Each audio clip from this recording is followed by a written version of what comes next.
Quelle réponse stratégique au paradoxe d'un centre de lutte contre le cancer? Revue française de gestion numéro 275. Anne-Albert Cremarias, bonjour. Bonjour Jean-Philippe. Anne-Albert Cremarias, auteur avec Catherine Dos Santos et Benoît Notré de cet article dans la Revue française de gestion. Voilà, tout de suite, un paradoxe d'un centre de lutte contre le cancer. Il faut nous éclairer un peu là.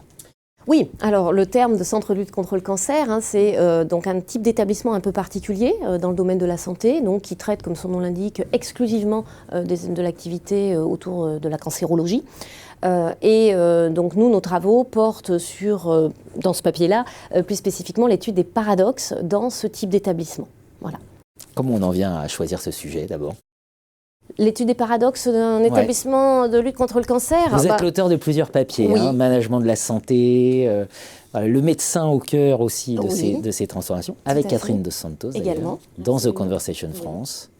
Alors, comment on en vient à choisir ce type de papier? Bien, je crois, tout d'abord parce que le domaine de la santé connaît des évolutions majeures qui nous intéressent tous, parce que nous sommes tous, à un moment donné, concernés. On peut tous être malades, on a tous dans notre entourage des gens qui potentiellement sont malades. Donc, le système de santé nous concerne tous. Ça, c'est la première des choses. Travailler ensuite sur la logique des établissements de santé, c'est comprendre, en tant que professeur de management stratégique, rentrer un peu dans le mécanisme d'une organisation de santé, essayer de comprendre comment cette organisation de santé s'adapte aux évolutions de son environnement, donc qui sont majeures, je viens de le dire, et puis gère en interne les paradoxes qui sont issus de ces évolutions majeures. En l'occurrence, un centre de lutte contre le cancer, c'est un établissement qui est très intéressant à étudier, parce que c'est un établissement qui, historiquement, a eu le monopole sur le traitement du cancer, mais qui ne l'a plus puisque aujourd'hui, d'autres établissements, aussi bien publics, des CHU que privés, des cliniques privées, travaillent aussi sur différents stades au traitement du cancer. Donc on a vu sur ce type d'établissement de gros bouleversements arriver. Et donc ce qui nous a intéressé, c'était de comprendre un petit peu plus comment un établissement de ce type-là arrive, tant bien que mal, à gérer les paradoxes qui sont les siens. Qu'est-ce que vous mentionneriez comme paradoxe le plus important? Les paradoxes, évidemment, sont multiples. On essaye, dans notre article, de les identifier à travers une grille de lecture, mais ce qu'on peut retenir simplement, c'est qu'il y a un paradoxe vraiment central, qui est ce paradoxe issu de la nécessaire recherche de performance aujourd'hui pour un établissement de santé, quel qu'il soit, centre de lutte contre le cancer ou autre, et la qualité des soins qui est à prodiguer aux patients.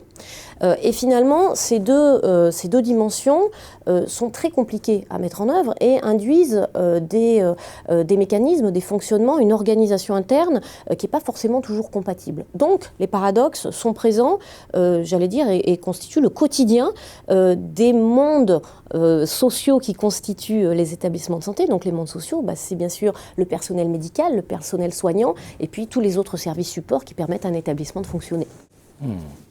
Vous évoquez l'idée du paradoxe considéré comme objet frontière. Alors là, il faut nous en dire un peu plus. Alors, l'objet frontière, l'idée, c'est d'avoir finalement une forme d'abstraction qui va permettre à ces fameux mondes sociaux en présence, et entre des médecins, des infirmières, je ne sais pas moi, un responsable informatique, pour prendre simplement un exemple de quelqu'un dans les services supports, ne parlent pas le même langage, ne font pas le même métier au sein d'un établissement.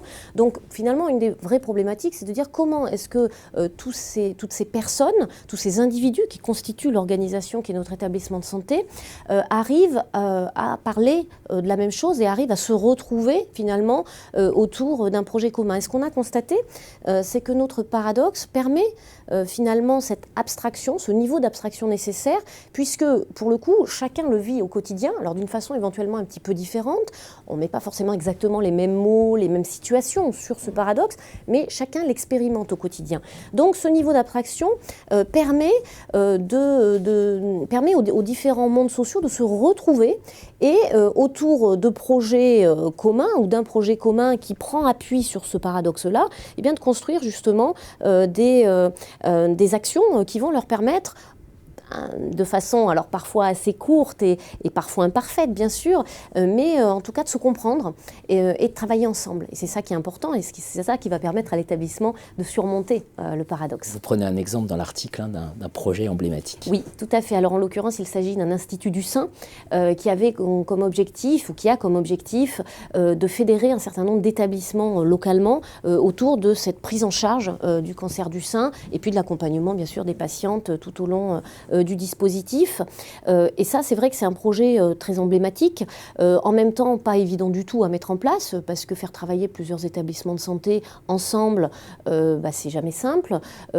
Donc on pourrait se dire que c'est infaisable et assez bizarrement, eh bien, c'est un projet qui est peut-être plus facilement faisable que d'autres qui pourraient être ressentis comme étant plus simples parce que ce projet-là prend complètement appui sur ce paradoxe qualité des soins, performance et donc chacun trouve un intérêt à avoir ce point commun, ce point finalement sur lequel on va pouvoir s'ancrer et travailler ensemble. La connaissance des individus ne peut être utilisée qu'avec leur active coopération, disait Friedrich von Hayek. Oui. Finalement, c'est ça l'enseignement de votre article. Tout à fait. Et prendre également en considération le fait que l'ensemble des individus sont indispensables au fonctionnement de l'organisation. Enfin, ça, on le sait déjà, c'est pas nouveau. Mais je dirais que là, on le voit encore plus. On a besoin de tout le monde pour pouvoir fonctionner dans une organisation de ce type-là, bien sûr. Et une organisation, encore une fois, qui est centrale pour nous tous, en tant qu'individus. Et puis, une organisation très complexe, à la fois dans les métiers et puis dans l'environnement qui est le sien.